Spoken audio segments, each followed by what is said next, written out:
কিছু মানুষ আমাকে পছন্দ করে না, ব্যাপারটা উম,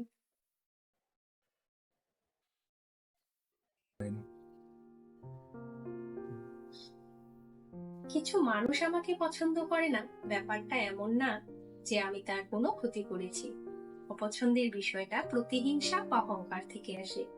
সবাই ভালোবাসবে এই ভাবনাটা বড্ড নিষ্পাপ।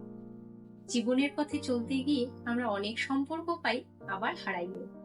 কখনো এমন কিছু মানুষ আমাদের অপছন্দ করে যাদের সাথে আমাদের তেমন কোনো সম্পর্কই গড়ে ওঠেনি, এমনকি কখনো কোনো ক্ষতিও করিনি তাদের। তবুও তারা আমাদের পছন্দ করে না। কেন? কারণ অনেক সময় মানুষ অপছন্দ করে ঈর্ষা থেকে, নিজের ব্যর্থতার দায় অন্যের কাঁধে চাপাতে গিয়ে, অথবা নিছক অহংকার থেকে।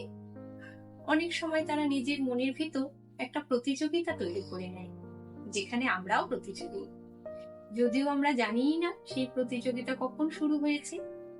এই সমাজে ভালো মানুষ হওয়াটাও একটা চ্যালেঞ্জ, কারণ কিছু মানুষ কখনোই মেনে নিতে পারে না কারো নীরব সাফল্য, কারো আনন্দে ভরা চোখ বা কারো সরলতা।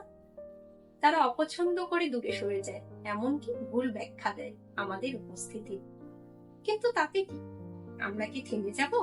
না, আমাদের নিজের পথেই চলতে হবে, কারণ আমাদের কাছে প্রমাণ করার কিছু নেই। আমরা জানি আমরা কারো ক্ষতি করিনি, আমরা জানি আমরা কারো প্রতিযোগী নেই।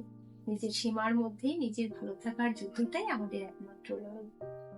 তাই অপছন্দের ভয় না পেয়ে নিজের সততা, আবেগ আর ভালোবাসাকে আঁকড়ে ধরে এগিয়ে চলাই শ্রেষ্ঠত্ব।